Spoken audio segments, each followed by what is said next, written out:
এক সময় রাশেদ আর মিতু খুব সুখে ছিল। ছোট বাসা, কম টাকা, কিন্তু হাসি ছিল অনেক। মিতু বলতো, টাকা না থাকলেও সমস্যা নেই, শুধু তুমি পাশে থাকলেই আমার চলবে। রাশেদ সেই কথা শুনে হাসত। আজ রাশেদের বড় চাকরি, বড় বাসা, দামি ফোন, কিন্তু একটুও সময় নেই। মিতু রাত জেগে অপেক্ষা করে, খাবার ঠান্ডা হয়ে যায়। রাশেদ এসে শুধু বলে, আমি খুব ক্লান্ত। মিতু কথা বলতে চাইলে রাশেদ বিরক্ত হয়, এত কথা বলো কেন? মিতু চুপ করে যায়, চুপচাপ চোখের পানি মুছে নেয়।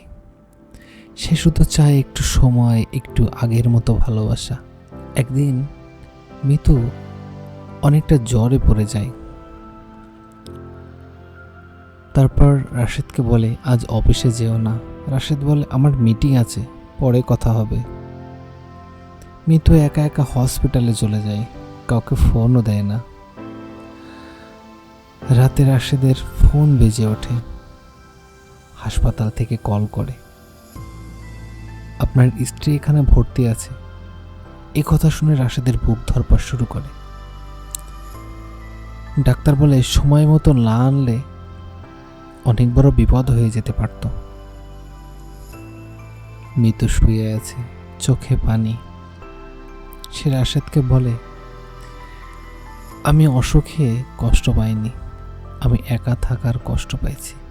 তখন রাশেদ প্রথমবার বুঝতে পারে সে তার স্ত্রীকে হারাতে বসেছিল।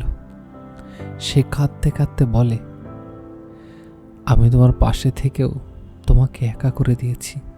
মিতু বলে, আমি তো বড় কিছু চাইনি, শুধু তোমাকে আগের মতো চেয়েছিলাম। রাশেদ তার হাত ধরে রাখে। তো বন্ধুরা, সবচেয়ে কাছের মানুষটাই সবচেয়ে বেশি অবহেলার শিকার হয়।